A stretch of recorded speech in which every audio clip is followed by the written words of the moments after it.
Delays జరిగినాయి అనేది నేను ఓపెన్గా ఒప్పుకున్నాను. అది ఇప్పుడు ఏం చెప్తారు చూడండి, ఏది 13 లక్షలని ఆయన అంటాడు, 10 లక్షలని ఈయన అంటాడు. ఇంకోరు వచ్చేసి ఇప్పుడు ఆ 10 లక్షలు కూడా ఎట్లా అంటున్నారు, ఇక్కడ చూడండి, ఇది ఒకవైపు ఏమో 3,76,000 కోట్లు మొత్తం బహిరంగ రుణాలు, 8,256 కొత్త ఉదయ్ రుణాలు, 9,765 కోట్లు ఇంకా నాబార్డ్ రుణాలు, ఇట్లా చెప్పుకుంటూ వస్తే అవన్నీ లెక్కేస్తే యాక్చువల్గా పైన ఇవన్నీ లెక్కేస్తే 1 2 3 4 5 6 7 8 9 ఇవన్నీ కూడా రుణకంఠుడు అని పెట్టిన దాంట్లో లెక్కేస్తే 7,68,641 కోట్లు వస్తాయి అంతే. మళ్ళా 10 లక్షల కోట్లు ఎక్కడి నుంచి వచ్చింది, కింద మళ్ళీ ఫైన్ ప్రింట్లో రాస్తారు, మళ్ళా 6,602 32,000 ఇవన్నీ ఏంటివి, పెండింగ్ బిల్లులు 1,70,000. ఎవరు చెప్పారండి 1,70,000 ఉందని? అంటే ఏం బేసిస్ మీద, ఏ ఆధారంగా చెప్తున్నారు 1,70,000 కోట్లని? అసలు ఎంత అన్యాయంగా అంటే డిపాజిట్లు ఇతర మొత్తాలు 28,286, ప్రావిడెంట్ ఫండ్ నుంచి 32,204. ఎవరు చెప్పారండి ఇవన్నీ?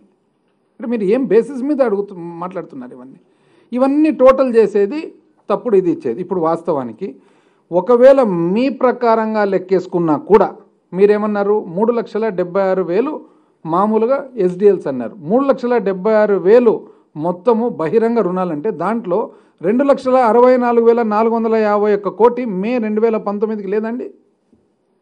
అంటే 3,76,000 కోట్లలో పాత 2019 నాటికి అది లేదా? అదేవిధంగా ఉదయ్ బాండ్స్ 8,256, ఉదయ్ బాండ్స్ 2016 సంవత్సరంలో కాదండి తీసుకునేది. అదేవిధంగా loans from government of India 33,118, ఇవన్నీ కూడా EAP externally aided projects. EAP projects అన్నీ కూడా పాత ప్రభుత్వంలో కూడా తీసుకోలేదండి. Non guarantee loans power sector 95,000 కోట్లు, అందులో 69,596 కోట్లు మే 2019 నాటికే లేదా? అదేవిధంగా సిఆర్డిఏ బాండ్స్ 1,500 కోట్లు మీరా మేమాంటి చేసిండేది. సివిల్ సప్లైస్ 50,000 కోట్లని రాసినారు, దానికి గాను 22,000 కోట్లు సుమారుగా 2019 ముందరిది లేదండి దాంట్లో. అదేవిధంగా బ్రూవరీస్ కార్పొరేషన్ నుంచి 50,000, వాస్తవానికి యాక్చువల్గా తీసిండేది 36,000, మీరు 50 రాస్తారు నికరంగా. అదర్ కార్పొరేషన్స్ 1,45,000, ఆ 1,45,000 కోట్లలో ఆల్రెడీ పవర్కు సంబంధించిన విద్యుత్తుకు సంబంధించిన 95 దాని లోపల ఉంది. 1,45,000 95 విద్యుత్తుది రెండోసారి రాస్తారు. ఆ రెండోసారి రాసినది కూడా ఎప్పుడు, ఆ 95,000లో 70,000 ఇంచుమించుగా పాత ప్రభుత్వాన్ని అంతకుముందుది. ఎంత అన్యాయం అంటే 1,70,000 కోట్లు ఎవరు చెప్పినారు పెండింగ్ బిల్స్ అంత ఉన్నాయని? ఏం బేసిస్ మీద అంటున్నారు? అంటే మీరు రాసే లెక్క తప్పు, 7 లక్షల చిల్లర. ఆ 7 లక్షల చిల్లరను మీరు 10 లక్షలని హెడ్లైన్స్లో రాయడం అంతకంటే తప్పు. ఆ 7 లక్షల చిల్లరలో కూడా ఇంచుమించు 4 లక్షల కోట్లు పాత 2019 నాటికి కలిపి ఇవన్నీ ఈ ప్రభుత్వం చేసిన అప్పు అనేటట్లు రాసి రుణకంఠుడు అని రాయడం ఏమన్నా న్యాయం ఉందండి దీంట్లో? దీంట్లో న్యాయమా, సమంజసమా ఇది? ఈవెన్ మీడియా కూడా అంత బ్లేటెంట్గా, ఐఎమ్ సో సారీ, అంత బ్లేటెంట్గా. ఇప్పుడు పొలిటికల్గా ఎంతోమంది ఎన్నన్నా చెప్పు ఉండొచ్చు, కొద్దిగా ఫ్యాక్చువల్గా పొలిటికల్ స్టాండ్ ఉండొచ్చు, ఎవరు ఇది వాళ్ళకు ఉండొచ్చు, కానీ కొద్దిగా స్టాండ్, ఒక ఫ్యాక్ట్. ఎంత అన్యాయం అండి ఇది. కాక ఇవన్నీ పోనీ, ఈ డాక్యుమెంట్స్ అన్ని ఎక్కడికి, ఇవన్నీ ఫైనాన్సెస్లో ఉన్నాయి. దీనికి గాను మళ్ళీ ఎన్నోసార్లు చెప్పడం జరిగింది, మరొకసారి కూడా నేను చెప్తున్నాను. ఇప్పుడు reserve bank of India RBI study of states budgets అనేసి 15 సంవత్సరాల డేటా అంతా కలిసి ఒక్కొక్కసారి స్టేట్ ఫైనాన్సెస్ అని చెప్పి ఒక డాక్యుమెంట్ రిలీజ్ చేస్తుంది ఆర్బీఐ ఎవరి నుంచి రిలీజ్ చేస్తుంది? ఇది ఆర్బీఐ రిలీజ్ చేసేది కంట్రోలర్ అండ్ ఆడిటర్ జనరల్ నుంచి వివిధ కేంద్ర ప్రభుత్వానికి, కేంద్ర సంస్థలకు సంబంధించిన డేటా తీసుకొని ఈ బుక్ రిలీజ్ చేస్తుంది అనమాట. ఆ బుక్లో 15 సంవత్సరాల డేటా ఉంటుంది. ఆ డేటాలో మార్చి 2023 సంవత్సరానికి 4,28,715 కోట్లు, 4,28,715 కోట్లనుంది. ఇది ఎప్పటికీ కంప్లీట్గా ఆంధ్రప్రదేశ్ అప్పు, ఈ ప్రభుత్వానికి కాదు, కంప్లీట్గా ఆంధ్రప్రదేశ్ అప్పు. దానికి గాను 31 మార్చి 2019కి 2,64,451 కోటి. అంటే ఈ ప్రభుత్వం ఏర్పాటయ్యే సమయానికి 2 నెలల ముందు 2,64,451 కోటి. అయితే తెలుగుదేశం ప్రభుత్వం మే వరకు ఉన్నింది కాబట్టి ఏప్రిల్ మేలో వాళ్ళు చేసిన అప్పు 7,346 కోట్లు. అప్పుడు 2,64,451 కోటికి 7,346 కోట్లు కలిపితే 2,71,797 కోట్లు వైఎస్ఆర్ కాంగ్రెస్ పార్టీ ప్రభుత్వం ఏర్పాటయ్యేటప్పటికి ఆల్రెడీ ఉంది. అప్పుడు యాక్చువల్గా అప్పు ఎంతండి? 4,28,715 కోట్లలో 2,71,000 కోట్లు తీయాల్సిన అవసరం ఉందా లేదా? ఎట్లా రాస్తారండి ఇవన్నీ ఇంత అన్యాయంగా? ఎంత అన్యాయంగా! టీడీపీ టయానికి 2,71,797 కోట్లు ఏప్రిల్ మే కలుపుకొని. అదేవిధంగా ఒకవేళ మనము అప్పు పాత 2014-19 ఏ ప్రకారంగా పెరిగింది, 2019 నుంచి 4 సంవత్సరాలు ఏ ప్రకారంగా పెరిగిందని చూసినట్లయితే రాష్ట్ర విభజన జరిగినప్పటికీ 1,53,346 కోట్లు ఉన్నింది. అది 4,12,288 కోట్లు అయింది టీడీపీ ప్రభుత్వం దిగిపోయేటప్పటికి. అది ఈరోజు 6,38,217 కోట్లు ఉంది 4 సంవత్సరాలు వైసీపీ ప్రభుత్వంలో. అంటే అర్థమేమి? 5 సంవత్సరాల టీడీపీ ప్రభుత్వంలో వార్షిక వృద్ధి రేటు సంవత్సరం మీద సంవత్సరం అప్పు 21.8 అంటే ఇంచుమించు 22% పెరిగింది. ఈ ప్రభుత్వం వచ్చిన తర్వాత కేవలం 12% పెరిగింది. పాత ప్రభుత్వం 22% సంవత్సరం మీద సంవత్సరం పెరిగితే ఈ ప్రభుత్వం 12% మాత్రమే పెరిగింది. ఏది? కోవిడ్ పెట్టుకొని. ఎంత అన్యాయంగా చూడండి చెప్తుండేది అసలు. మరి ఇంకేమంటారంటే మీరు చెప్పకుండా ఇది చేస్తున్నారు కార్పొరేషన్ల పేరు మీద. ఎట్లా చేస్తారండి? పబ్లిక్ సెక్టర్ అండర్టేకింగ్స్, వాళ్ళకు అకౌంట్స్, బుక్స్, సబ్మిషన్స్ ఇవన్నీ ఉంటాయి. ఏది కూడా లెజిస్లేచర్ ఏం చేస్తామంటే మేము ఎంత అప్పు ఏం చేసినారు ప్రభుత్వం అని చెప్పేసి ఫార్మ్ D4లో బడ్జెట్ డాక్యుమెంట్లో ఫార్మ్ D4లో ప్రజెంట్ చేస్తాం ప్రతి సంవత్సరం. చూసుకోవచ్చు ఎవరైనా కానీ పబ్లిక్ డాక్యుమెంట్ ఫార్మ్ D4. ఆ తర్వాత వాల్యూమ్ 5 5వ వాల్యూమ్లో మరి అన్ని డీటెయిల్స్ ఇస్తాం. ఏమా డీటెయిల్స్? గవర్నమెంట్ గ్యారంటీలు ఎంత ఇచ్చింది, అసలు అప్పు ఎంత ఉంది, సెక్యూరిటీస్ ఎంత ఇచ్చినాం అనేది వాల్యూమ్ 5లో ఖచ్చితంగా ప్రజెంట్ చేయడం జరుగుతుంది. ఇది పార్ట్ ఆఫ్ ద గవర్నమెంట్. అసలు ఒక పబ్లిక్ సెక్టర్ అండర్టేకింగ్ ఏదైనా ప్రభుత్వ రంగ సంస్థ ఏదైనా చేయాలంటే ఫైనాన్షియల్ ఇన్స్టిట్యూషన్స్ ఎక్కడి నుంచి అప్పు చేయగలుగుతుందండి? అంటే ఇంటింటికి మీతో నాతో తీసుకుంటుందా అప్పు? ఫైనాన్షియల్ ఇన్స్టిట్యూషన్స్ నుంచి తీసుకోవాలా? బ్యాంకులు ఆటోమేటిక్గా బ్యాంకు బుక్స్లో ఉంటుంది, PSU బుక్స్లో ఉంటాయి. ఆ తర్వాత నాన్ కన్వర్టబుల్ డిబెంచర్స్ రూపంలో చేయాలంటే మనం బహిరంగంగా దేశానికంతా తెలిసేటట్లు కొన్నిసార్లు ఇంటర్నేషనల్గా కూడా చేయడం జరిగింది CRDA బాండ్స్ మాదిరి. మళ్ళీ ఇవన్నీ కూడా ఏ విధంగా దాచిపెట్టేదానికి వీలవుతుంది? కనకమేడల రవీంద్ర ప్రొఫెసర్ వాళ్ళ కుమార్ గారు వాళ్ళ MP గారు అడిగినారు. ఒకసారి అడిగితే minister of state for finance very క్లియర్గా రిప్లై ఇచ్చినారు. కానీ అది మాత్రం రాయరు, అది చెప్పరు, దాన్ని మాత్రం దాచిపెడతారు. అసలు విననట్లు ఉంటారనమాట. ఇవన్నీ ఎక్కడి నుంచి వచ్చినాయి? ఇవన్నీ కూడా అంటే RBIకి తెలియకుండా, CAGకి తెలియకుండా, బ్యాంకులకు తెలియకుండా, ఫైనాన్స్ మినిస్ట్రీకి తెలియకుండా, ఎవరికి తెలియకుండా దాచిపెట్టి అప్పులు చేసేదానికి వీలవుతుందండి? ఎంత అన్యాయంగా ఇది చేస్తున్నారు. బ్రూవరేజెస్ కార్పొరేషన్ మీద చేయడం జరిగింది. ఖచ్చితంగా అది చట్టం చేసినాం. చట్టం చేసి ఇంతకుముందు ఏదైతే మత్తుపానీయాల మీద సిండికేట్లు అయ్యి అందరూ అంగళ్ళు షాప్స్ సంపాదిస్తున్నారో ఆ సిండికేట్లు కాకుండా ఆ ప్రీమియం ఏదైతే ఉందో ఆ ప్రీమియం తీసి దాన్ని ARET అని చెప్పి ప్రత్యేక పన్నుగా పెట్టి ఆ ప్రత్యేక పన్నుగా వచ్చిన డబ్బులు కేవలం 4 స్కీములకు వాడడం జరుగుతుంది. రైతులకు, మహిళలకు, విద్యకు అని చెప్పి చట్టం చేయడం జరిగింది. అంటే ఒక బీర్ సీసా ఒకవేళ 200 రూపాయలకు అమ్ముతుంటే బయట ప్రైవేటు షాప్స్ ఏవైతే ఉన్నాయో తెలుగుదేశం ప్రభుత్వంలో 20 రూపాయలు, 30 రూపాయలు ప్రీమియంకి అమ్మేవాళ్ళు ఆ ఊర్లో ఉండే వాళ్ళందరూ కలిసి. మనం ఏం చేయడం జరిగింది? ఎప్పుడైతే ప్రభుత్వమే సరఫరా స్టార్ట్ చేసిందో ఆ 20 రూపాయలు, 30 రూపాయల ప్రీమియం ఏదైతే ఉందో ఆ ప్రీమియం మేరకు సపరేట్గా ట్యాక్స్ అని పెట్టి ఆ ట్యాక్స్ను కూడా కేవలం ఒక అప్పుకు సర్వీస్ చేస్తూ ఆ అప్పు ప్యూర్లీ ఎందుకు? ఓన్లీ మహిళల కోసము, రైతుల కోసము స్కీమ్లకు 4 స్కీమ్లకు వాడేదానికని చెప్పడం జరిగింది. ఎంత అన్యాయంగా చెప్తారండి.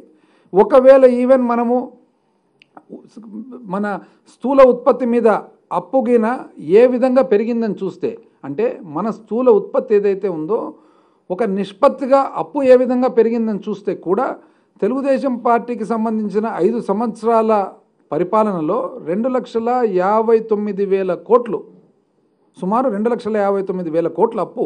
ఆ స్థూల ఉత్పత్తి ఆ 5 సంవత్సరాలకు చేస్తే 7.45 అంటే ఇంచుమించు 7.5% పెరిగినట్లు. ఈ 4 సంవత్సరాల్లో వైసీపీ ప్రభుత్వం వచ్చిన తర్వాత సుమారు 2,26,000 కోట్లు. ఈ 4 సంవత్సరాల స్థూల ఉత్పత్తి మీద నిష్పత్తిగా తీసుకుంటే 5.2%. ఎవరు ఎక్కువ చేసినట్లండి అప్పు?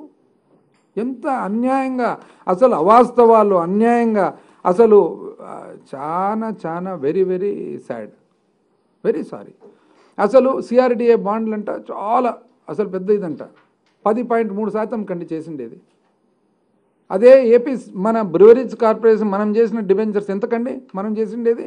మన ఇష్యూ వచ్చేసి ఓన్లీ 9.6%, వాళ్ళకంటే ఇంచుమించు 1% తక్కువ. అయినా అది ఎవరు చెప్పరు. మాది బ్రహ్మాండంగా 1.5% మా సిఆర్డిఏ బాండ్స్ ఓవర్ సబ్స్క్రైబ్ అయినాయి అంటారు. మళ్ళా మన బివరేజెస్ బాండ్స్ 4.15 సార్లు ఓవర్ సబ్స్క్రైబ్ అయినాయి.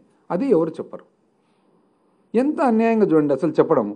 ఇంకోటి అసలు అడిగినారు కదండి వాళ్ళు, పార్లమెంట్లో అడిగినారు. పార్లమెంట్లో కనకమేడల రవీంద్ర కుమార్ గారు ఒకసారి అడిగినారు. ఏమని అడిగినారంటే, ఈజ్ ఇట్ ట్రూ దట్ 1,10,599 కోట్లు రాష్ట్ర ప్రభుత్వము మరి శాసనసభ అనుమతి లేకుండా ఖర్చు చేసిందంటే దానికి సమాధానం ఏమొచ్చింది తెలిసిన? సమాధానం ఏమొచ్చిందంటే అది కాదు కానీ 2014-15 నుంచి 18-19 అంటే తెలుగుదేశం ప్రభుత్వంలో మాత్రము అప్పుడు 1,62,000 కోట్లు శాసనసభ ఆమోదం లేకుండా చేయడం జరిగింది. అందులో 51,000 కోట్లు తర్వాత రెగ్యులరైజ్ అయిందని చెప్పి వాళ్ళకే రివర్స్కి వచ్చింది. అది ఎవరు రాయరు, ఎవరు దాని గురించి రాయనే రాయరు. రఘురామకృష్ణరాజు గారు ఫైనాన్స్ మినిస్టర్ గారికి ఈజ్ ఇట్ ట్రూ దట్ ఎంత అప్పు ఉంది ఏమని చెప్పి అన్ని అడిగితే కేంద్ర ఆర్థిక శాఖ మంత్రివర్యులు ఏమన్నారండి, 2023 బడ్జెట్ ఎస్టిమేట్స్ మనం తీసుకోవాల్సింది 2022 రివైజ్డ్ ఎస్టిమేట్స్ తీసుకుంటే ఇంచుమించు 4 లక్షల కోట్లు. అంటే 2022 రివైజ్డ్ ఎస్టిమేట్స్ అయితే 3,93,718 కోట్లు. ఒకవేళ 2023 బడ్జెట్ తీసుకున్నా కూడా 4,42,000 కోట్లు మాత్రమే. అంటే ఎక్కడండి 4,42,000 ఎక్కడ? అసలు 10 లక్షలు ఎక్కడ, 7 లక్షలు ఎక్కడ, 8 లక్షలు ఎక్కడ, 13 లక్షలు ఎక్కడ? నోటికి ఏదొస్తే అది. పైగా ఆళ్ళగడ్డలో మళ్ళా చెప్తారు, ఏం మీటింగ్ అది, ఏదో ఈ కొత్త ర్యాలీ, రా కదలిరా ఒకసారి, వస్తున్నాం మీకోసం ఒకసారి, రకరకాల పేర్లు. ప్రస్తుతం రా కదలిరాలో ఏం చెప్తారంటే ఇంకోటి భవిష్యత్తు గ్యారంటీ ఏదో ఉంది, ఇంకోటి స్కీమ్ అదేదో అయిపోయింది అది. అందుకు స్థూల ఉత్పత్తి నా పరిపాలన బ్రహ్మాండంగా ఉంటుంది అంటాడు. ఆయన పరిపాలన బ్రహ్మాండంగా ఉంటే 2014-19 5 సంవత్సరాల స్థూల ఉత్పత్తి యావరేజ్ తీసుకుంటే 6,95,000 కోట్లు. 6,95,000 కోట్లు 5 సంవత్సరాల యావరేజ్ స్థూల ఉత్పత్తి. ఈ ప్రభుత్వం వచ్చిన తర్వాత 4 సంవత్సరాల స్థూల ఉత్పత్తి తీసుకుంటే యావరేజు 10,84,000 కోట్లు. ఏది ఎక్కువండి? ఎక్కడ 6,95,000 కోట్లు, ఎక్కడ 10,84,000 కోట్లు. కానీ బ్రహ్మాండంగా ఉంది మాది అంటారు అనమాట. పోనీ దానికి తగినట్లు వాళ్ళు ఏమంటారు, వెంటనే స్థూల ఉత్పత్తి పెరిగితే మళ్ళీ రెవెన్యూ కూడా పెరగాలి కదా. ఇది అందరికి వచ్చే ప్రశ్న. చెప్తా, అది కూడా చెప్తా. ఇప్పుడు రెవెన్యూ వాస్తవానికి 1990, ఎందుకంటే ఈయన కొత్త కాదు కదా చంద్రబాబు నాయుడు గారు, పాత ముఖ్యమంత్రి, ఇంతకుముందు ఆర్థిక శాఖ మంత్రి, 40 years ఇండస్ట్రీ. సో ఈ ఇండస్ట్రీ 1999 నుంచి 2004 వరకు చూస్తే రెవెన్యూ రాబడి 12.4% పెరిగింది. 2004 నుంచి 2009 రాజశేఖర రెడ్డి గారి ప్రభుత్వంలో రెవెన్యూ రాబడి 21.6% పెరిగింది. 2009 నుంచి 2014 కాంగ్రెస్ ప్రభుత్వంలో 14.4% పెరిగింది. 2014 నుంచి 2019 అంటే చంద్రబాబు నాయుడు గారి ఇంతకుముందు గవర్నమెంట్లో 6% మాత్రమే పెరిగింది. ఈ ప్రభుత్వం వచ్చిన తర్వాత 2019 నుంచి 23 వరకు చూస్తే 16.7% పెరిగింది. రెవెన్యూ రాబడి తప్ప మాట్లాడడానికి అవుతుందండి? ఎంత వచ్చింది మనకు రాబడి ఎంత వచ్చింది అనేది మార్చడానికి అవుతుంది ఫిగర్స్? బుక్స్లో, అన్ని బుక్స్లో నీకెంత పన్ను వసూలు అయింది అనేది, ఇది నీకెంత పన్ను వసూలు అయినది ఇక్కడ క్లియర్గా కనపడేటప్పుడు ఇంకా ఎక్కడ 16% మన పెరుగుదల ఎక్కడ, కోవిడ్తో కూడుకొని 6% ఆయన పెరుగుదల ఎక్కడ? పోనీ అంతకుముందు చాలా అప్పుడన్నా పాపం యవ్వనంలో బాగా చేసినాడేమంటే అప్పుడు 12, యవ్వనంలో 12, మన వృద్ధాప్యంలో 6, అయినా కూడా నా అంత బాగా బ్రహ్మాండంగా ఎవ్వరు చేయరని చెప్పి అంటాడు.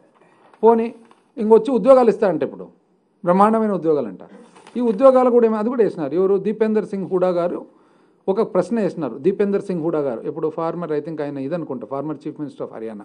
ఆయన దేశవ్యాప్తంగా ఫిగర్స్ ఎంత ఉంది అని చెప్పి, ఏది అన్ఎంప్లాయ్మెంట్ గురించి, ఈ ప్రావిడెంట్ ఫండ్ అకౌంట్స్ ఎన్ని ఉన్నాయని ఇస్తే, ఆంధ్ర రాష్ట్రంలో 2018-19లో 44,86,000 ప్రావిడెంట్ ఫండ్ అకౌంట్స్ ఉన్నాయి. 44,86,000 సుమారు. 2022-23కి 60,75,000 సుమారుగా అయినాయి. 60,75,000 అంటే ప్రావిడెంట్ ఫండ్ అకౌంట్ అంటే ఏమి? ఉద్యోగికి ఉంటేనే కదా ప్రావిడెంట్ ఫండ్, ఉద్యోగికి కదా. అంటే 20 లక్షల మంది పెరిగినట్లా కాదా? పెరిగినట్లా కాదా అని ఆయన టైంకు ఇప్పటికి. కానీ ఆయన మాత్రం నేనే ఉద్యోగాలు ఇస్తా అంటాడు. ఆ తర్వాత దిగ్విజయ్ సింగ్ గారు, కపిల్ సిబ్బల్ గారు, ఈయన former chief minister of Madhya Pradesh Kapil Sibal గారు, ఇది వాళ్ళు ఏమేసినారు ప్రశ్న, అన్ఎంప్లాయ్మెంట్ గత 5 సంవత్సరాలుగా అన్ఎంప్లాయ్మెంట్ ఉద్యోగాలు లేని వాళ్ళు ఎంతమంది ఉన్నారని చెప్పి అడిగితే, ఆంధ్రప్రదేశ్ 18-19 చంద్రబాబు నాయుడు గారి పరిపాలనలో శాతం ఎంత ఉండే? 5.3%.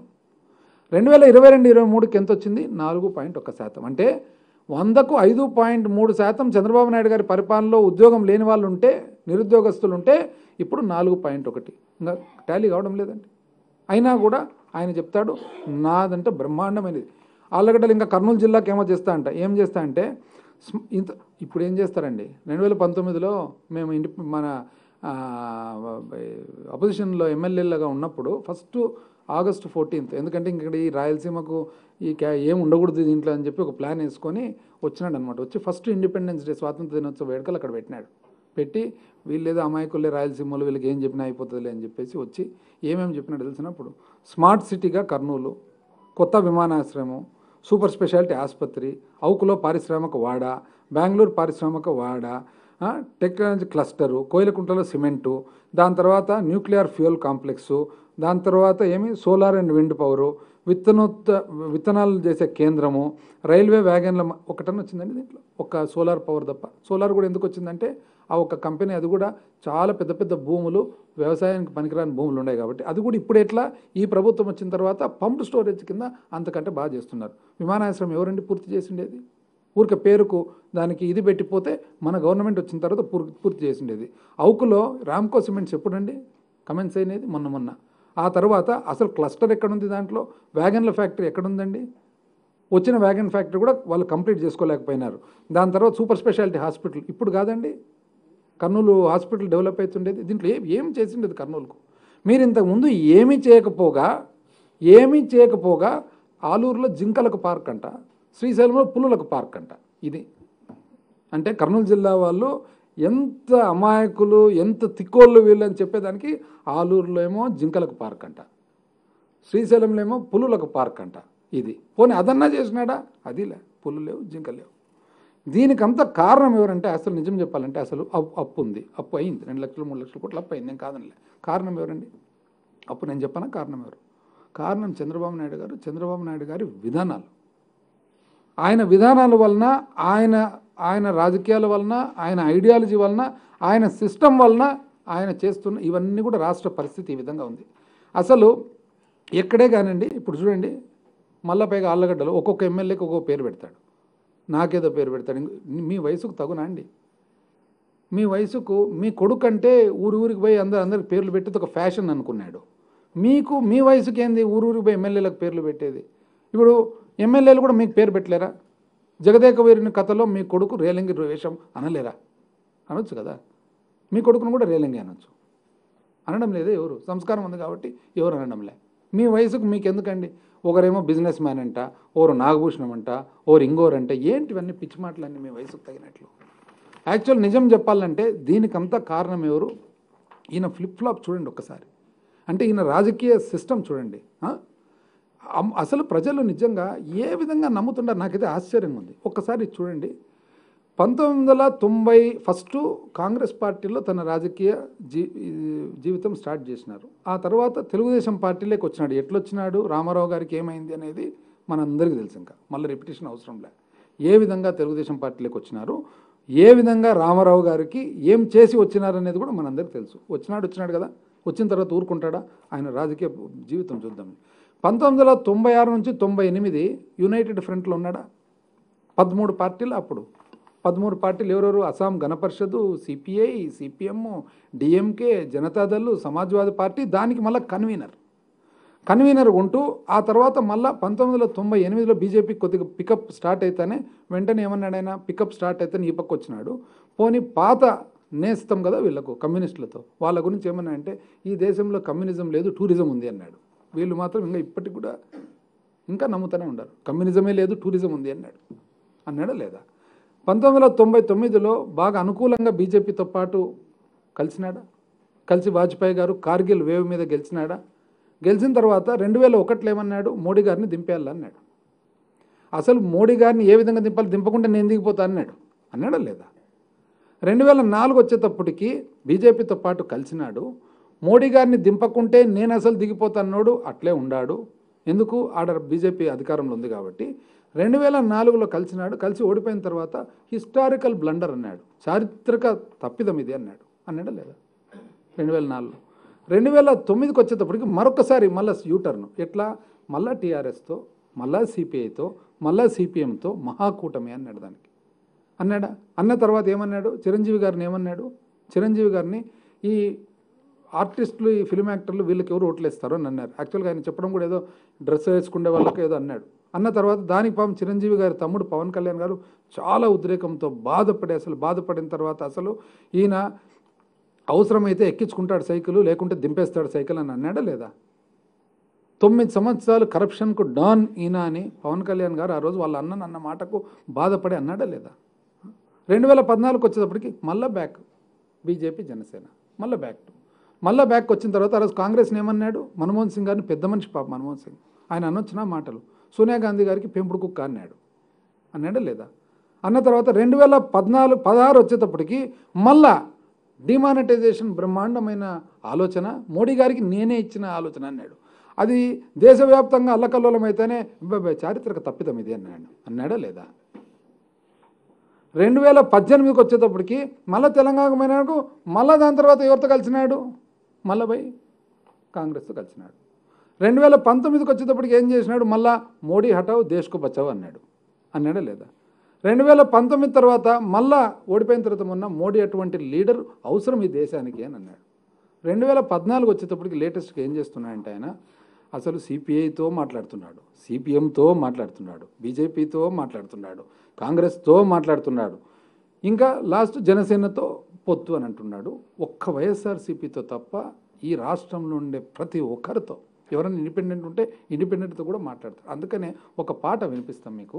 ఆ పాట ఒక్కసారి చాలా యాప్ట్గా ఎవరు చేసినారు కానీ భలే చేసినారు. తాంజేవ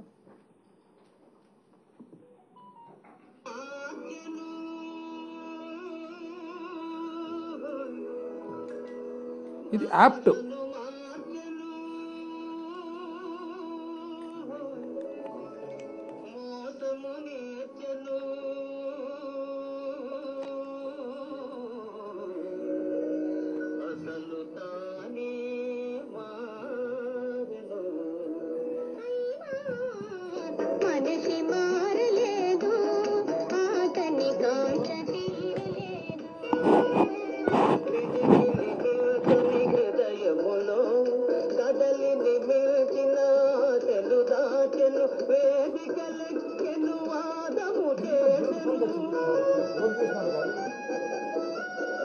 అబ్బాయి అయితే చాలా బాగుంది.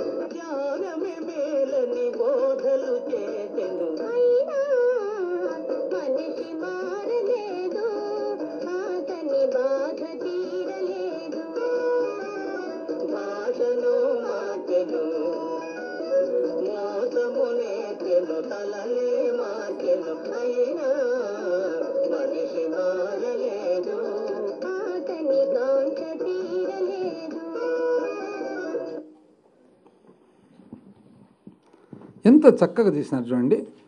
ఇది ఈరోజు ఎందుకు ఈ పరిస్థితికి ఉందంటే, ఈరోజు రాష్ట్రము ఎందుకు ఈ పరిస్థితికి వచ్చింది అప్పులంటే ఇది మెయిన్. ఇప్పుడు చూడండి, ఇది కాక ఆయన ఫ్లిప్ ఫ్లాప్ అనేది ఎట్లుందనేది ఒక్కసారి చూద్దాం. ఈయన మనసులో మాట అని ఒక బుక్ రాసినాడు, అందరికీ తెలుసు కదా. మంచి ప్రాయంలో ఉన్నప్పుడు చాలామంది పెద్ద పెద్ద మేధావులతో కలిసి దాంట్లో ఏమేమి ఆయన మనసులో ఏముంది మాట. ఎందుకంటే ఈరోజు ఉద్యోగస్తులు ఆయన చెప్పేది వింటున్నారు, నిరుద్యోగస్తులు ఆయన చెప్పేది వింటున్నారు, అడపా రైతులను టెంప్ట్ చేస్తున్నాడు. కానీ ఆయన మనసులో ఏముంది మాట అనేది ఒకసారి చూద్దాం. ఏమన్నాడు ఆయన? Page number 117. మనకు అవసరమైన దానికంటే ఎక్కువ మందిని పనిలో పెట్టుకుంటున్నాం. ఇది బాగా ప్రభుత్వ ఉద్యోగులందరూ బాగా వినాలి. ఇది చాలామంది అసలు మర్చిపోయేదానికి ఉంది. దాని తర్వాత 119 పేజు. ఎన్టీ రామారావు గారు ముఖ్యమంత్రిగా అధికారంలోకి వచ్చి మళ్ళీ ₹2 చేశారు. నేను అధికారంలోకి వచ్చిన తర్వాత ఈ ఖర్చు భరించరానిదిగా భావించి మళ్ళీ ₹3.5 ధరను పెంచాను. సబ్సిడీ ఇవ్వడము పులి మీద సవారీ లాంటిది. వాస్తవం ఏమంటే సబ్సిడీ వల్ల రాజకీయ ప్రయోజనాలు నష్టపోతాయి. ₹2 కిలో బియ్యం ఇచ్చి కూడా 1989 ఎన్నికల్లో ఎన్టీ రామారావు గారి తెలుగుదేశం ప్రభుత్వం ఓడిపోయింది. కొంత ధర పెంచినప్పటికీ సబ్సిడీని కొనసాగించిన కాంగ్రెస్ ప్రభుత్వం 1994 ఎన్నికల్లోనూ ఓడిపోయింది. నెక్స్ట్, రైతులు వినాలి. ఇది రైతులకు విద్యుత్తు, సాగునీరు, ఎరువులతో సబ్సిడీ ఇచ్చిన ప్రభుత్వాలన్నీ కూడా ఇతర రాష్ట్రాల్లో ఇదే పరిస్థితిని ఎదుర్కొంటున్నాయి. ఇవాళ రైతులకు ఉచిత విద్యుత్తునిస్తున్న రాష్ట్రాలు కొన్ని దేశంలో ఉన్నాయి. రైతులకు ఉచిత విద్యుత్ ఇస్తామని వాగ్దానం చేసిన అకాలీదళ్ ప్రభుత్వం లోక్సభ ఎన్నికల్లో పరాజయం పాలైంది. రాష్ట్ర ప్రభుత్వం ఆర్థిక స్థితి మీద భారం మోపే మరో కారణము విపరీతమైన సంఖ్యలో ఉద్యోగుల నిర్వహణ వ్యయం. ఉద్యోగస్తులందరూ రాష్ట్ర ప్రభుత్వాలు ఉద్యోగుల చేత ఉద్యోగుల కోసం నడిచే ప్రభుత్వాలు అయ్యాయి. అంటే for the people by the people ఆ టైపులో ఉద్యోగుల చేత ఉద్యోగుల కోసం. ఇది మనసులో మాట, చంద్రబాబు నాయుడు గారి మనసులో మాట. నేను ముఖ్యమంత్రిని కాకముందు 10 నెలలు ఆర్థిక మంత్రిగా ఉన్నానంటే తెలియక కాదు, బాగా తెలిసే మాట్లాడుతున్నాడు అనమాట. అందరూ వినాలి, మర్చిపోయినట్టున్నారు ఇవన్నీ. 124. విద్యుత్తే కాక ఇతర సబ్సిడీలు కూడా ప్రభుత్వ రెవెన్యూ వ్యయంలోకి ప్రధాన భాగాన్ని తినేస్తున్నాయి. వెనుకబడిన వర్గాల వారికి ఇళ్ల పథకం మరో ఖరీదైన సబ్సిడీ పథకం. ఇల్లు అంటే వద్దని కొన్ని సందర్భాల్లో ఉచిత ప్రయాణ సౌకర్యాలు. ఇప్పుడేమో బస్సు అంటున్నాడు లేడీస్కు. ఒక్కొక్కటి చూడండి ఫ్లిప్ ఫ్లాప్. అసలు ఇప్పుడు ఏమంటున్నాడు? కొన్ని సందర్భాల్లో ఉచిత ప్రయాణ సౌకర్యాలను రాష్ట్ర రోడ్డు రవాణా సంస్థలు విద్యార్థులకు, వికలాంగులకు, స్వాతంత్ర సమరయోధులకు కూడా వద్దంట.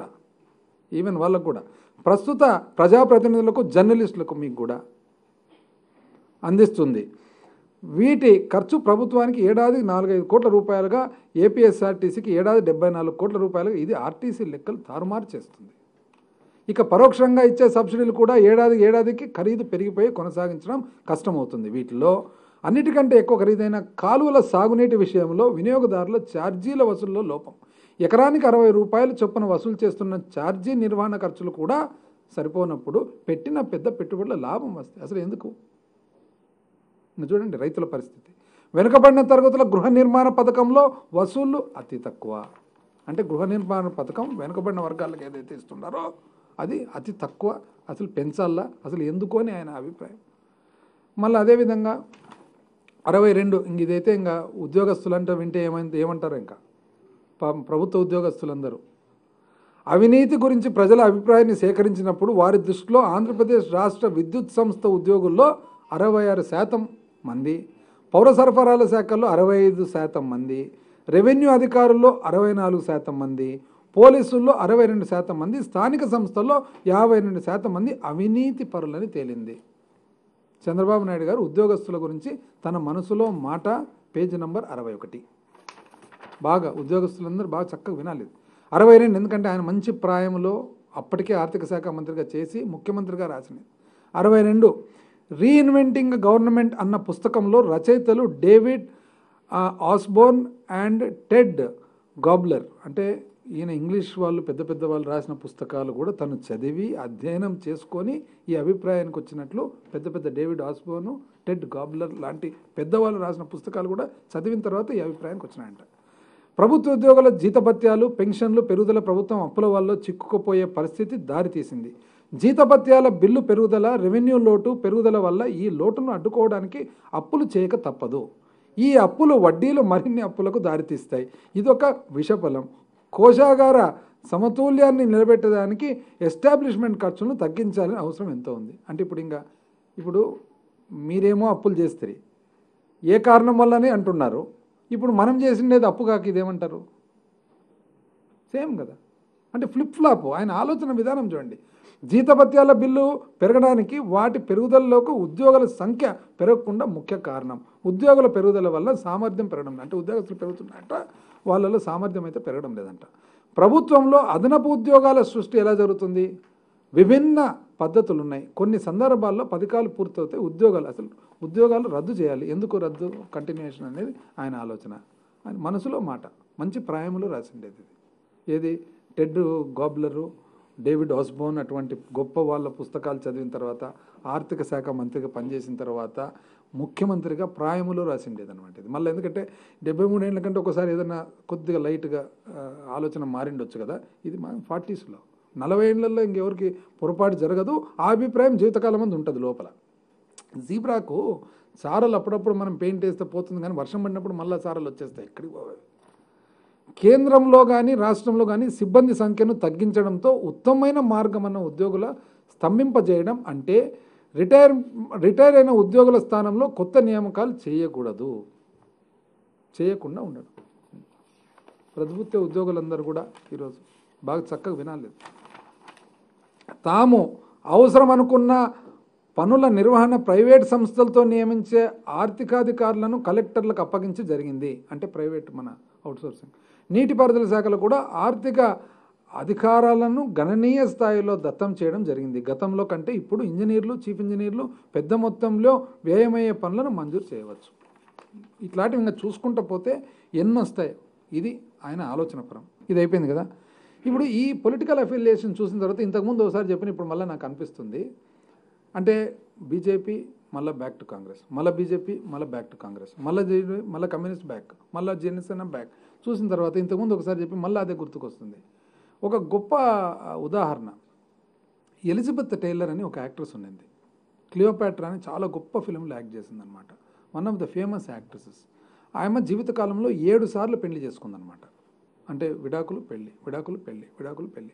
అయితే ఈ 7 సార్లలో ఒకే మనిషిని 2 సార్లు చేసుకుందనమాట, రిచర్డ్ బట్టన్ అనే మనిషిని. ఇది అట్లే లేదు, అదే టైప్. ఎన్నిసార్లు అయినా కూడా ఆ పార్టీలు అట్లే ఉన్నాయి, వాళ్ళు అట్లే కలుస్తున్నారు. అసలు ఆ పార్టీలు కూడా చూస్తే ఒక పార్టీ సిద్ధాంతానికి కంప్లీట్గా ఆపోజిట్. ఈయన మాత్రం అందరితో కలుస్తుంటాడు. కమ్యూనిస్ట్ సిద్ధాంతానికి, బీజేపీ సిద్ధాంతానికి కంప్లీట్గా డిఫరెంట్, బీజేపీ సిద్ధాంతానికి ఇంకో సిద్ధాంతానికి కంప్లీట్గా డిఫరెంట్, కాంగ్రెస్కు బీజేపీకి కంప్లీట్గా డిఫరెంట్. ఈయన మాత్రం అందరితో అట్ ఎ టైం మాట్లాడుతున్నాడు. ఇది ఏమి, అసలు ఈ ఆర్ట్ ఏమి, ఈ స్కిల్ ఏమి, నాకైతే అర్థం కాలేదు. ఇది కాక ఇంకోటి ఈయన చేసినది ఏమంటే, రాష్ట్ర పునర్వ్యవస్థీకరణ. ఈయన కాదండి ముఖ్యమైన కారకుడు, one of the important persons. ఏం చేసినాడు? 2008 లెటర్ రాసినాడు. ఏమని రాసినాడు? Politburo of Telugu Desam party has discuss thoroughly on the conclusions arrived by the core committee and agreed with recommendation favour of Telangana state. Telangana చేయండి అని చెప్పి 2008లో లక్షణంగా ఈయన రాసినాడు. అప్పుడు ప్రధాన ప్రతిపక్షం, అప్పటికే ఎన్నో సంవత్సరాలు మీరు ముఖ్యమంత్రిగా మీరున్నారు. ఆ తర్వాత 2011లో మళ్ళా చాలా శ్రీకృష్ణ కమిటీ రిపోర్ట్ వచ్చిన తర్వాత, మీరెందుకు ఇంకా ఆ రిపోర్ట్ని ప్రకారం మీరు చేయొచ్చు కదా అని చెప్పి సలహా, ఉచిత సలహా. అంటే ఉచిత సలహా అంటే ఎట్లా అంటే, అది పెట్టుబడి లేదనమాట. అంటే పెట్టుబడి ఉండదు, ఇన్కమ్ ట్యాక్స్ ఉండదు, రాయల్టీ ఉండదు, ఉచితం ఉంటుంది అనమాట సలహా. మీరు చేయొచ్చు కదా అని. అరే మీ స్టాండ్ చెప్పండి, చెప్పినారు. మళ్ళీ ఏం చేస్తారు? 2012లో ఏం చేస్తాడు? కరీంనగర్లో యాత్ర చేస్తూ మళ్ళీ ఏమంటారంటే, నేను ఆల్రెడీ 2008లో లెటర్ ఇచ్చినాను, తెలంగాణ ఫార్మేషన్కు మేము అనుకూలం, తెలంగాణ ఇవ్వండి మళ్ళీ రాస్తాడు. ఆ తర్వాత మేనిఫెస్టోలో ఏం రాస్తాడు? తెలుగుదేశం పార్టీ అధికారంలోకి వచ్చిన వెంటనే తెలంగాణ రాష్ట్ర ఏర్పాటుకు అవసరమైన రాజకీయ చట్టపరమైన చర్యలు తీసుకుంటాం. మళ్ళా ఆ తర్వాత 2008లో విభజన తీర్మానం వల్ల తెలంగాణకు టీడీపీ 1000 ఏనుగుల బలం వచ్చిందని చంద్రబాబు అన్నారు. 1000 ఏనుగుల బలం వచ్చిందంట ఆ తీర్మానం చేసినందుకు, తెలంగాణ ఇవ్వమని చెప్పి తీర్మానం చేసినందుకు. తెలంగాణ సీమాంధ్ర తనకు 2 కళ్ళ సిద్ధాంతం. ఆ తర్వాత 2 కళ్ళు ఉంటే 2 రాష్ట్రాలని చంద్రబాబు చెప్పాడు. రాష్ట్రం విడిపోతే తెలుగుదేశం పార్టీ జాతీయ పార్టీ అవుతుంది. అంటే రాష్ట్రం విడిపోతే తెలుగుదేశం పార్టీ జాతీయ పార్టీ అవుతుంది.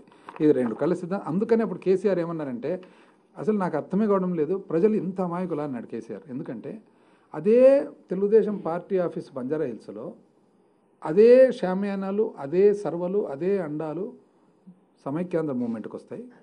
అదే తెలుగుదేశం పార్టీ ఆఫీస్ నుంచి అదే షామ్యానాలు, అదే అండాలు, అదే సర్వలు, అదే ప్లేట్లు తెలంగాణ మూమెంట్కి వస్తాయి.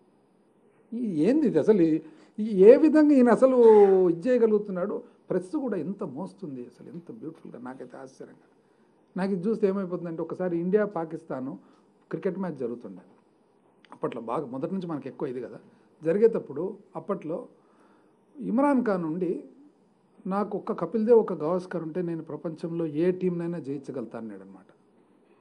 అంటే దాని గురించి కామెంట్స్ గవాస్కర్ని అడిగినారు, మీ కామెంట్స్ ఏమంటే, నాకు ఇద్దరు పాకిస్తాన్ అంపైర్లు ఉంటే ఏ టీంనైనా జయించగలుగుతాను. అట్లా ఈ అదృష్టంతో ఈ ప్రసగిన ఉన్నట్టే కదా, ఇంకా ఎంతో జయించుండొచ్చు, ఎంత అదృష్టవంతుడని. ఆ తర్వాత ఆయన చేసినది ఇంకా నెక్స్ట్ ఇంకోసారి పెట్టుకుందామా, ఇంకా చాలా ఉందండి సబ్జెక్ట్. ఇప్పుడు మళ్ళీ అంతకంటే అయిపోయాయి, పర్వాలేదా? సో ఆ తర్వాత ఈరోజు ఏమంటాడంటే, అసలు అప్పు అంటాడు. ఇది ఎవరు కారకుడు? మీరు కదా. ఇన్నిసార్లు రాజకీయాలు మార్చి, ఐడియాలజీ మార్చి, 30 సంవత్సరాలు మీ ప్రభావం ఈ రాష్ట్రం మీద చూపి, ఓసారి స్పెషల్ ప్యాకేజ్ అంటారు, ఓసారి ఇప్పుడు స్పెషల్ కేటగిరీ స్టేటస్, ప్రత్యేక హోదా మన రైట్. ఎట్లా పోయింది అది? ఎందుకు పోయింది? మీరు కాదా ఆ రోజు సెప్టెంబరు పోయి, మీరు మీ వాళ్ళు పోయి, ఆలోచన లేకుండా మీరు పోయి ఎటువంటి స్పెషల్ ప్యాకేజ్ తెచ్చుకున్నారు? ఏమన్నా ఉందా స్పెషల్ ప్యాకేజీలు? ఏముంది దాంట్లో? స్పెషల్ ప్యాకేజీలు ఏముంది? స్పెషల్ మీకు ఏదైతే అష్యూరెన్సెస్ రీఆర్గనైజేషన్ యాక్ట్లో పునర్వ్యవస్థీకరణ చట్టం సేమ్ అవే ఉన్నాయి, మైనస్ ప్రత్యేక హోదా. ఎట్లా ఒప్పుకున్నారు? చివరకు పోలవరం ప్రాజెక్టు కూడా మీరు ఏ విధంగా ఒప్పుకున్నారు?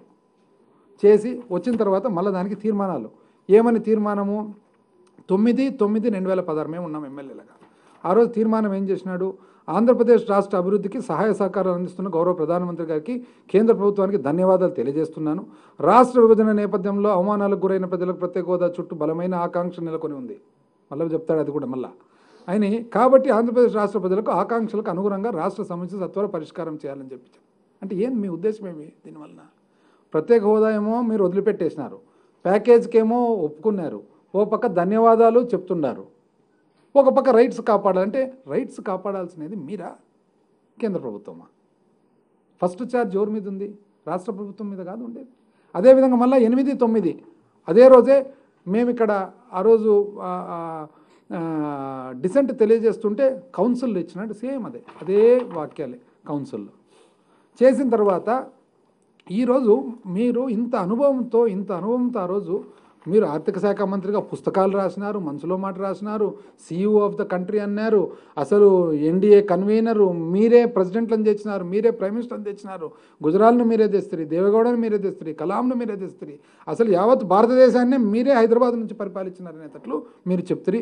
అందులో భాగంగా కంప్యూటర్ కనిపెడతారు, క్యాలిక్యులేటర్ కనిపెడతారు, ఇంగ్లీష్ వచ్చిన వాళ్ళని అమెరికాకు పంపిస్తారు, తెలుగు వాళ్ళందరూ ఈరోజు అమెరికాలో మీ వల్లనే ఉండారు. నేను చెప్తారే, మళ్ళీ ఇన్ని తెలిసిన వాళ్ళు మీకు ఆ రోజు ఇది తెలీదా? అసలు పునర్వ్యవస్థన జరిగినప్పుడు మీరు ఉచిత సలహాలు ఇచ్చినారు కదా, ఈ విధంగా చేయొచ్చు, ఆ విధంగా చేయొచ్చు, తొందరగా చేయండి అని చెప్పి చేసేటప్పుడు ఈరోజు పునర్వ్యవస్థీకరణ జరిగిన తర్వాత మనకు స్థూల ఉత్పత్తిలో మనకు సర్వీసెస్ సెక్టర్ ఏదైతే సేవారంగం ఉందో, సేవారంగం మనకు 45% నుంచి 40కి పడిపోయింది. వ్యవసాయ రంగము కరస్పాండింగ్గా 33 నుంచి 38 పెరిగింది. హైదరాబాద్ నగరం పోవడంతో మనకు ఈరోజు లెక్కేస్తే ఇంచుమించు 1,80,000 కోట్లు లెక్కేస్తే మనకున్న రెవెన్యూ రాబడిపోయింది లెక్కలేస్తే హైదరాబాద్ నుంచి. ఆ రోజు మీకు తెలియదు ఇవన్నీ? మీరు స్పెషలిస్ట్ కదా అన్నిట్లో. మీరు అసలు అప్పులు ఏ విధంగా జనాభా ప్రకారం, కానీ ఆస్తి ఏ విధంగా లొకేషన్ ప్రకారం. అంటే ఆస్తి అంతా హైదరాబాద్లో ఉంది, తెలంగాణకు పోయా, అప్పంతా జనాభా ఇక్కడ ఉంది కాబట్టి మనకు వచ్చా. మీకు తెలీదా అది?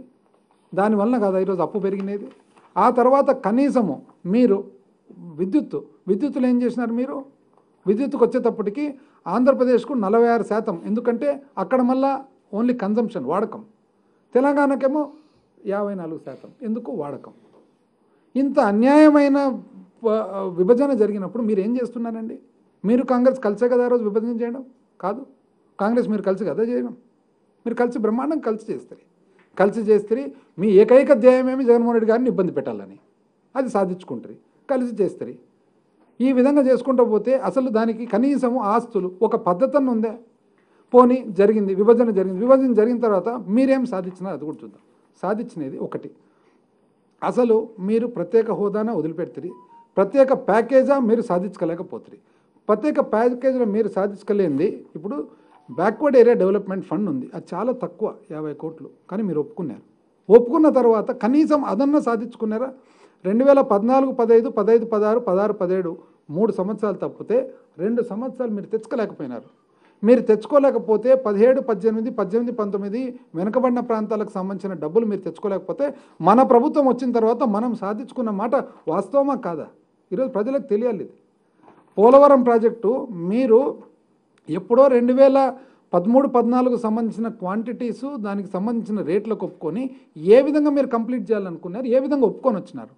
ఈరోజు పోలవరం ప్రాజెక్టు పూర్తి చేసేదానికోసము మన ప్రభుత్వము మళ్ళా ముఖ్యమంత్రి గారు ప్రధానమంత్రి గారికి ఎన్నోసార్లు విన్నవించిన తర్వాత ఒక కమిటీ వేసి ఆ కమిటీ ద్వారా ఈరోజు 14,000 కోట్లు మళ్ళీ పోలవరం పూర్తి చేసేదానికి ఈరోజు ఆమోదం ఫైనాన్స్ డిపార్ట్మెంటు క్యాబినెట్కి పంపిస్తున్న మాట వాస్తవమా కాదా? మీరు చేయలేకపోయినారా? మీరు కలిసి ఉన్నారు కదా, అప్పుడు ఎందుకు చేయలేకపోయినారు మీరు ఆ రోజు? పైగా కట్టేదానికి పోయి మీరు R&R మీరు మన రీలొకేషన్ చేయకుండా, రీలొకేషన్ చేయనందువలన మీరు స్పిల్వే కంప్లీట్ చేయకుండా మీరు కాఫర్ డ్యాములు కట్టి ఆ కాఫర్ డ్యాములలో మీరు 2 బొర్రలు వదిలిపెట్టినారు. ఎందుకు 2 బొర్రలు వదిలిపెట్టినారు? పైన ఊర్లను ఇంకా కదిలీలే కాబట్టి. ఈరోజు సడన్గా గోదావరి ఫ్లడ్ వచ్చి ఆ బొర్రలు వదిలిపెట్టిన చోట నీళ్లు స్వర్లింగ్ యాక్షన్ వలన డ్యామేజ్ అయితే, ఆ డ్యామేజ్ వలన లేట్ అయితే ఆ లేట్ మళ్ళీ మాన్యత మీద మోపాలని చెప్పి చూస్తున్నారు. ఎంత అన్యాయం అండి! మీరు రెవెన్యూ డెఫిసిట్ గ్రాంట్ మళ్ళీ మీరు దాంట్లో కలిసి ఉన్నారు కదా, కలిసి మీరు 2 మినిస్టర్లు మీరు అక్కడ ఉన్నారు, అక్కడ మినిస్టర్లు ఇక్కడ ఉన్నారు. మీరు అయినా కూడా రెవెన్యూ డెఫిసిట్ గ్రాంట్ మీరు తెచ్చుకోలేకపోతే 12,000 కోట్లు రెవెన్యూ డెఫిసిట్ గ్రాంటు ఏదైతే ఉందో అది మన ముఖ్యమంత్రి గారు ప్రధానమంత్రి గారిని ఎన్నోసార్లు విన్నవించిన తర్వాత 12,000 కోట్లు తెచ్చుకున్న మాట వాస్తవమా కాదా? మీరు ఏం సాధించగలిగినారని అసలు మీరు పునర్వ్యవస్థీకరణ చట్టంలో ఉండేది ఏమి? మనకు దుగిరాజపట్నం పోర్టు నీతి ఆయోగ్ వాళ్ళు ఇది కట్టేదానికి ఫీజిబిలిటీ లేదు, వీలు పడదంటే ఈరోజు పట్టుదలతో మన రాష్ట్ర ప్రభుత్వం రామాయపట్నం పోర్టు స్టార్ట్ చేసి రామాయపట్నం పోర్టు 2,650 కోట్ల వ్యయంతో స్టార్ట్ చేస్తే ఈ రోజుకి 1,130 కోట్ల పని పూర్తయినది వాస్తవమా కాదా? ఈరోజు కడప స్టీల్ ప్లాంట్ మీరు ఎలక్షన్లకు 4 రోజుల ముందర ఫౌండేషన్ వేస్తే ఈరోజు కడప స్టీల్ ప్లాంట్ కోసము ప్రభుత్వం కట్టేది ఇబ్బందిగా ఉంటే ప్రైవేట్ సంస్థ JSWతో పాటు జిందాల్ వాళ్ళతో పాటు కలిపి ఈరోజు జిందాల్ వాళ్ళు ఆల్రెడీ ఒప్పందం చేసుకొని ఫస్ట్ ఫేజ్లో 1 మిలియన్ టన్స్ 1 మిలియన్ టన్నులు సంవత్సరానికి 3,300 కోట్లు, రెండో ఫేజ్లో ఇంకొక 1 మిలియన్ టన్నులు 5,500 కోట్లతో పాటు ఈరోజు JSWAP స్టీల్స్ అని చెప్పి ఒక సపరేట్గా స్పెషల్ పర్పస్ వెహికల్ పెట్టిన మాట వాస్తవమా కాదా? పవర్ సెక్టర్కి పోతే తెలంగాణకు మీరు ఉన్న టైంలో తెలంగాణకు పవర్ సప్లై చేసినారు. పవర్ సప్లై చేస్తే వాళ్ళు బిల్లు కట్టలేదు. వాళ్ళు బిల్లులు కట్టకుండా ఉంటే మీరు ఆర్డర్ తెచ్చుకోకుంటే తెలంగాణ వాళ్ళతో మనము ఆంధ్రప్రదేశ్ రాష్ట్ర ప్రభుత్వం మన ప్రభుత్వం వచ్చిన తర్వాత పోరాడి కేంద్ర ప్రభుత్వం నుంచి ఇంచుమించు 7,000 కోట్లు దాదాపు 6,700 కోట్లకు 3,442 కోట్లు అసలు 3,315 కోట్లు వడ్డీ మనకు కట్టాలని చెప్పి ఆర్డర్ తెచ్చుకున్న మాట వాస్తవమా కాదా? ఆర్డర్ తెచ్చుకున్న తర్వాత సబ్సిక్వెంట్గా వాళ్ళు కోర్టుకు పోయి అది కోర్టు పరమైంది. కానీ మీరు కనీసం ఆర్డర్ అనేది తెచ్చుకున్నారా? సివిల్ సప్లైస్ తెలంగాణ వాళ్ళకు మనకు కలిసి ఉంటే కలిసి ఉన్న సివిల్ సప్లైస్లో 600 కోట్లు తెలంగాణ వాళ్ళు బకాయిలు కట్టకుండా ఉంటే బ్యాంక్ అకౌంట్ ఫ్రీజ్ అయింటే SBI కోంపల్లిలో Andhra Pradesh civil supplies corporation account freeze అయింటే తెలంగాణ వాళ్ళతో డబ్బులు కట్టించిన తర్వాత ఈరోజు అకౌంట్ డీఫ్రీజ్ అయ్యి మనం మళ్ళీ మన వాటా తెచ్చుకునే స్టేజ్లో ఉండేది వాస్తవమా కాదా? ఏం సాధించినారు కాబట్టి ఈరోజు మీరు వచ్చి మళ్ళీ కొత్తగా రాష్ట్రాన్ని ముందుకు తీసుకుపోతాము, సైడ్కు తీసుకుపోతాము. ఏం తీసుకుపోతారండి ముందుకు సైడ్కు? ఎన్ని కేంద్రం నుంచి ఎన్ని రోడ్లు తెచ్చుకోగలిగినాం? ఇవన్నీ కూడా సత్సంబంధాలతో మన ముఖ్యమంత్రి గారు మన రాష్ట్ర పరిస్థితిని ఎక్స్ప్లెయిన్ చేసి ప్రధానమంత్రి గారి దగ్గర తెచ్చుకున్న మాట వాస్తవమా కాదు?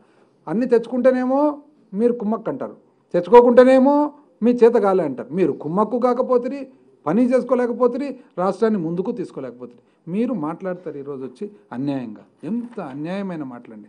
దయచేసి ప్రజలందరూ కూడా ఇవన్నీ కూడా గమనించాలి. అసలు ఎందుకు రాష్ట్రం ఈ పరిస్థితుల్లో ఉంది, ఎందుకు రాష్ట్రం ఈ అప్పుల్లో ఉందంటే దీనికి ప్రధానమైన కారకుడు నన్ను అడిగితే ప్రధానమైన కారకుడు చంద్రబాబు నాయుడు గారు అని చెప్పొచ్చు. ఎందుకంటే ఆయన పొలిటికల్ ఫిలాసఫీ, ఆయన పొలిటికల్ ఐడియాలజీ, ఆయన యాక్షన్స్, ఆయన తీసుకున్న నిర్ణయాలు అన్నీ కూడా డిటర్మెంటల్. రాష్ట్రానికి ఇబ్బంది కలిగే పరిస్థితులు తెచ్చి ఈరోజు ఇంత అన్యాయమైన పరిస్థితి తెచ్చారని చెప్పి ప్రజలందరికీ కూడా చాలా సవినయంగా ప్రజలందరికీ నేను తెలియజేస్తాను. అధికారంలో రాగానే వారం రోజుల్లో సిపిఎస్ రద్దు చేస్తామన్నారు. అధికారంలోకి వచ్చిన తర్వాత అది రద్దు చేస్తే కనుక బడ్జెట్ నుంచి ఉంచిపోతుంది, భారం భరించామని మీకే ప్రకటించారు. నేను ఒకటి చెప్పానండి. తర్వాత మెగా డిఎస్ చేస్తామన్నారు. 5 ఏళ్ళు అయిపోయింది, ఏం లేదు అధికారంలో రావాలి. మద్య నిషేధం చేస్తామన్నారు. ఇప్పుడు అదే డ్యూరేషన్ మీద లోన్ తీసుకుని 3 స్కీములు అమలు చేస్తామన్నారు. ఎన్నికల ముందు 25 ఎంపీలు ఇస్తే ప్రత్యేక హోదా తీసుకొస్తామన్నారు. దాని మీద లేదు. తర్వాత ప్రైవేట్కి మినరల్స్, మైనర్ మినరల్స్ వసూలు ట్యాక్స్ బాధ్యత ప్రైవేట్ వాళ్ళకి అప్పచెప్పారు. అది మీకు తెలుసు, అది ఆరోపణ ఒకటి ఉంది. తెలంగాణలో కాంగ్రెస్లో ఉన్న మంత్రి కంపెనీకే ఇచ్చారు. మీరు ఇవన్నిటిని ఎలా సమర్థించుకుంటారు? నేను ఒకటి చెప్పానండి. ఇప్పుడు ప్రాబ్లం ఏమంటే పరిపాలనలో 100 పనులలో 98 పనులు జరిగినది 98 ఏమాత్రం మీరు ఎవ్వరు కూడా దాన్ని గమనించడం లేదు. ఒకటో రెండో ఏదన్నా కానీ ఒకవేళ లేట్ అయినది కానీ జరిగేదానికి ఇబ్బంది కలిగినది కానీ దాన్ని మాత్రం హైలైట్ చేస్తారు. వేల కిలోమీటర్ల రోడ్లు వేస్తే దాని గురించి ఒక్క చోట చెప్పరు. ఎక్కడో ఒక చోట ఒక గుంతుంటే మాత్రం గుంతను మాత్రం హైలైట్ చేస్తారు. ఈరోజు సిపిఎస్ గురించి ఒక నిర్ణయం తీసుకోవడం జరిగింది. జీపీఎస్ అనే విధానం వచ్చింది. ఆ జీపీఎస్ అనేది మనము ఏదైతే అసెంబ్లీలో పాస్ చేయడం జరిగిందో ఇది నేషన్ వైడ్ కూడా దేశవ్యాప్తంగా కూడా కేంద్ర ప్రభుత్వం కూడా చాలా మెచ్చుకొని ఈ జీపీఎస్ విధానాన్ని మొత్తం దేశానికంతా వర్తింపజేయాలనే ఆలోచనలో కేంద్రం ఉంది. అది మన సాధన కాదా? we have provided security in a way. నేను ఒకటి చెప్తాను చూడండి, ఒకటి చెప్తాను చూడండి. నేను అందుకని చెప్పేది, ఇప్పుడు 100 పనులలో 99 పనులు చేసినప్పుడు ఒకటి కొద్దిగా లేట్ కావడమో ఒకటి కొద్దిగా ఇది కావడమో ఉన్నప్పుడు మీరు దాన్ని మాత్రమే హైలైట్ చేయాలని చూస్తున్నారు తప్ప జరిగిన మంచి గురించి ఏ ఒక్కరు కూడా మీరు దాన్ని ఒప్పుకోవడం లేదు, దాన్ని చెప్పడం లేదు. ఏదండి ఏ వర్గానికి? ఆ వర్గానికి న్యాయం జరగాల కాబట్టే, న్యాయం జరగాలనే ఆలోచన ఉంది కాబట్టే జీపీఎస్ అనే విధానం తీసుకురావడం జరిగింది. జీపీఎస్ ఏ విధంగా తీసుకురావడం జరిగింది? 50% అనేది ఒక సెక్యూరిటీగా ఇవ్వడం జరిగింది. ఏ విధంగా సెక్యూరిటీ ఇవ్వడం జరిగింది? సెక్యూరిటీ చట్టపరంగా ఇవ్వడం జరిగింది.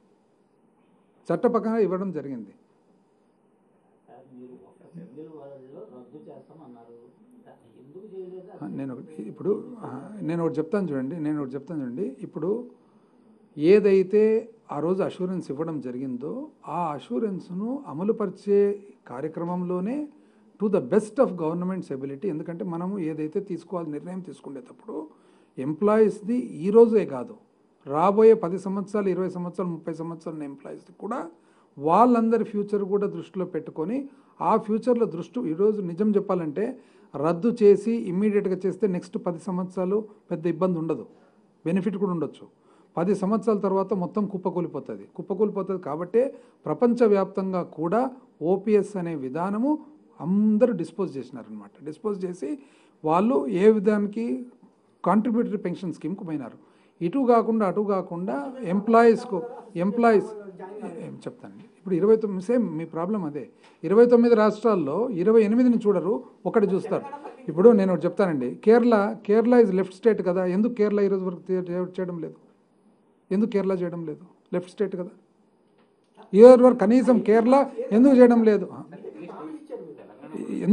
లేదు? ఈరోజు మీరు నెక్స్ట్ రాబోయే 3-4 సంవత్సరాల లోపల మీరు ఏ విధంగా 3-4 సంవత్సరాల లోపల అనౌన్స్ చేసిన స్టేట్స్ పరిస్థితి ఎట్లుంటుందో చూడండి. ఎక్కడే కానీ దాంట్లో కదలిక ఉందా అనేది మీరే గమనిస్తారు. ఇది రాష్ట్రము నెక్స్ట్ 10, 20, 30 సంవత్సరాలు ఉత్తరోత్తర రాబోయే కాలం అందరి భవిష్యత్తు, రేపొద్దున రాబోయే పిల్లలు, ఇప్పుడు ఎవరైతే ఎంప్లాయీస్ ఉన్నారో వాళ్ళ పిల్లల భవిష్యత్తు కూడా దృష్టి పెట్టుకొని జీపీఎస్ ద్వారా 50% ఈరోజు వాళ్ళకి సెక్యూరిటీ ఉంది. అది చట్టపరంగా సెక్యూరిటీ ఇవ్వడం జరుగుతుంది. దీనివలన కేంద్ర ప్రభుత్వం కూడా ఈ మోడల్ చాలా మంచి మోడల్ అని చెప్పి